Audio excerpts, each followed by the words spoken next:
గత ప్రభుత్వం మీద మా కోపం ఉంది, మీకు ఈ ప్రభుత్వం మీద మీరు మాట్లాడుతూ ఉన్నారు. ఒక్కటి ఏంటంటే, ఇది అందరం కలిసి పనిచేయాలి, మినిస్ట్రీ కానీ ఉద్యోగులు కానీ. గతంలో ఎవరు ఎలా చేశారో నాకు తెలీదు, మీరందరూ వింటా ఉంటే నేను సమస్యలు వింటా ఉన్నా. కాకపోతే ఇది చాలా పురాతనమైన, చాలా బలమైన వ్యవస్థ, చాలా పాత వ్యవస్థ. ఇది ప్రతిసారి వ్యవస్థకి ఒక తుప్పు పట్టినట్టు పట్టేస్తాం. దీన్ని బలోపేతం చేయాల్సిన అవసరం ఉంది. దీనిని సమస్యలు ఏమైతే ఉన్నాయో మీ అందరికీ ప్రతి సంఘం తరఫున ఇది ప్రత్యేకించి ఒక ఓవరాల్గా మేము ఇలా చేయదలుచుకున్నాం, మా సమస్యలు ఇవి, లేదంటే మేము ఇలా నిలబడతాం, కొంచెం ఇవన్నీ చెప్తా ఉన్నారు. నేను మీకు ఈరోజు మాటిస్తున్నాను, పంచాయతీ పనులతో పాటు మీ సమస్యలను కూడా నేను వినే వ్యక్తిని. నేను ప్రత్యేకించి ఏ సంఘాలకు సంబంధించి ఆ సంఘానికి ప్రత్యేకించి ఒక టైంని అలాట్ చేసి మరి. కాకపోతే నాకున్న సమస్య ఏంటంటే, అందరూ కొంచెం ప్రిపేర్ అయ్యారండి బాగా. అంటే నేను చాలా శాఖలు ఉన్నాయి, మిగతా పనులు కూడా చూసుకోవాలి. కాబట్టి మీరు బాగా ప్రిపేర్ అయ్యి వచ్చి ఒక పరిష్కార మార్గం కూడా తీసుకెళ్ళండి. దాదాపు ఇలా ఆలోచించవచ్చు, ఇలా చేయొచ్చు. ఇందాక మీరు మాట్లాడుతూ అన్నారు, గత ప్రభుత్వం అంటే అంతకుముందు 2014 వచ్చినప్పుడు మా మీద కొంచెం కినుకుందన్నట్టుగా మీరు అన్నారు ఇందాక. అది అంటే భయపెట్టేవాడికి భయపడతారు కానీ కొంచెం ఓపెన్గా సహజంగా కొంచెం వినే వాళ్ళతోటి ఎక్కువ ఆ బాధను మేము గత ప్రభుత్వం మిమ్మల్ని అందరినీ భయపెట్టింది, అది నేను అర్థం చేసుకోగలను. కానీ మేము మీకు భుజం కాసే వ్యక్తులు. మేము ఇది ఒక వ్యవస్థని తిరిగి బలోపేతం చేయాలంటే చాలా చాలా కష్టసాధ్యమైంది. నాకు నిజంగా చెప్పాలంటే ఒకసారి నాకు ఇది నేను చాలా ఆనందంగా ఎంచుకున్న శాఖ. నేను ప్రభుత్వ ఉద్యోగ కొడుకుని, ఆ జీతాల మీద మేము పెరిగిన వాడిని. మా నాన్న జీతాలు రాకపోతే మమ్మల్ని స్కూల్ బయటికి పంపించి మళ్ళీ జీతాలు వచ్చిన తర్వాత మళ్ళీ స్కూల్లోకి అలౌ చేసినాయి, అవి కూడా ఉన్నాయి నా సంఘటన. అలాంటి సంఘటనలు ఉన్నాయి. అందుకని కష్టాన్ని అర్థం చేసుకోగలను. అంటే 1వ తారీఖు జీతం రాకపోతే ఏమవుద్దు నాకు అనుభవం ఉంది. నాకు అలాగే ఆఖరి వారంలో డబ్బులు అయిపోతే కూడా ఆ పరిస్థితి కూడా నాకు తెలుసు. మా పొరపాటున మేము ఏదో ఇవి జరిగిపోయినాయి కానీ మేము ఇలా ఈ సినిమా రంగంలో ఇవన్నీ ఉండటం వల్ల బేసిక్గా చాలా సాధారణ స్థాయి నుంచి వచ్చాం. కాబట్టి అన్నిటికంటే కూడా సాధారణ స్థాయి మాకు భగవంతుడి వచ్చిన మమ్మల్ని తీసుకొచ్చిన సాధారణ స్థాయి కష్టాలని మేము మర్చిపోం. అందుకని ఈ రోజున రోడ్ల మీద బయటికి వెళ్ళి ఎందుకు ఆగి ఎందుకు మాట్లాడుతానంటే ఆ కష్టం ఎలా ఉంటుందో నాకు తెలుసు. ఇందాక మీరు ఇచ్చిన రిప్రజెంటేషన్ కూడా ఆ కష్టం ఎలా ఉంటుందో నాకు తెలుసు. సో ఇలాంటి స్పందనకి వెంటనే ఉంటుంది. కానీ నేను కోరుకునేది ఏంటంటే మిమ్మల్ని గత ప్రభుత్వం మిమ్మల్ని భయపెట్టింది. అంతకుముందు ఉన్న ప్రభుత్వంకి మీరు ఏదైనా ఒక నిరసన చెప్పడానికి చాలా బలంగా చెప్పగలిగేవారు. కానీ ఇప్పుడున్న కూటమి ప్రభుత్వం మీకు అండగా నిలబడుతుంది. ఫస్ట్ ముందస్తుగా మేము మీతో గొడవ పెట్టుకోవడానికి ఫస్ట్, ఎందుకంటే బ్యాడ్ బ్లడ్ ఉండకూడదని ఫస్ట్ ఫోన్ చేశాను మీకు. అరే వస్తే నువ్వు కలవలేదండి, నువ్వు కూర్చొని పెద్ద ఆఫీసులను కలుసాం, మమ్మల్ని కలవవా అనే ఒక చిన్న బాధ ఏదైనా ఉంటుంది. ఎందుకంటే నాకు తెలుసు, మా నాన్న బాధ నాకు తెలుసు. అందుకని వెంటనే ఫోన్ చేశానండి. ఆ కష్టం నాకు తెలుసు. ఇంకా నేను మీకు ఒకసారి ఏమైపోతుంది, అందరూ ఒకేసారి వచ్చేస్తే నేను మాట్లాడలేని పరిస్థితులు తప్ప మీరు 1-on-1 కూర్చొని గ్రూప్గా కూర్చుంటే మటుకు నేను చాలా మీకు ఫస్ట్ వినే వ్యక్తిని. నేను విన్న తర్వాత పరిష్కార మార్గం వెతుకుతాను. సో మీకు గత 10 రోజుల్లో గత ఛార్జ్ తీసుకున్నప్పటి నుంచి నేను రివ్యూలు చేస్తూ ఉంటే ఉన్న పరిస్థితి, మీరు ఉద్యోగాలు లేవు, లేదంటే మనకి పర్మనెంట్ చేయలేదు, లేదంటే కూర్చొని గ్రేడేషన్ మార్చాలి, లేదంటే 2003 మాకున్న ఓల్డ్ పెన్షన్ స్కీమ్ అప్లై చేయాలి, రకరకాల అనేక సమస్యలు ఉన్నాయి.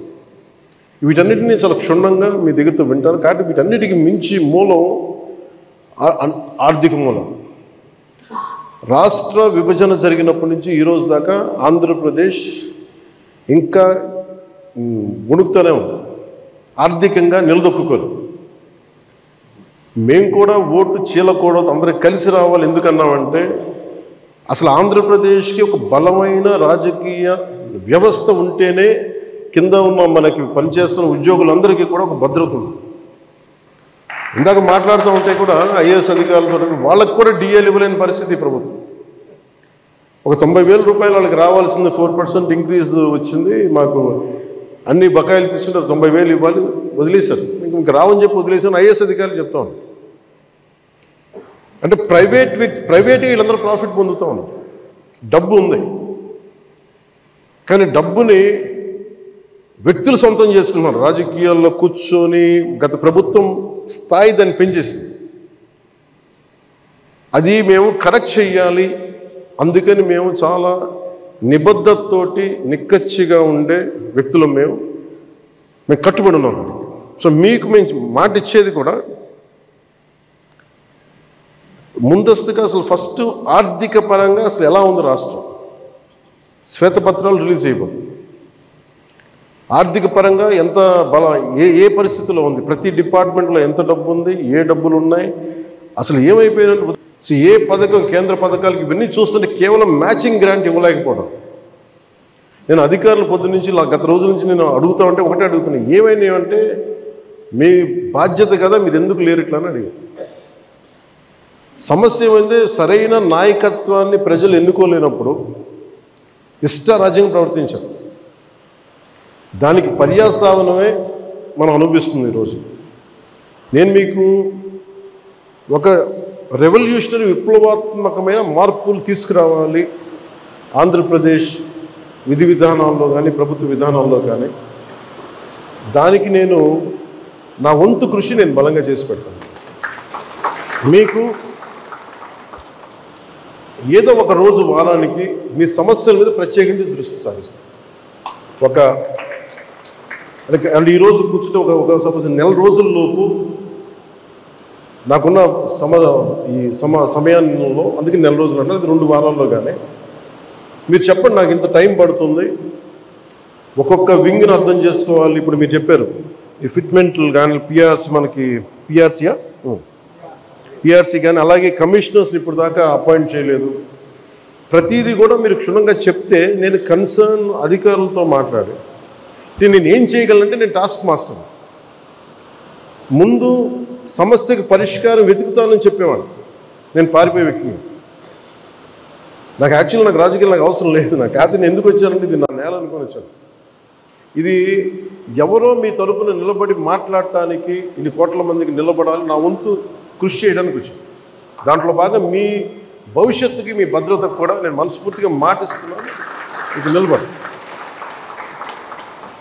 సో నేను కోరుకునేదల్లా మీకు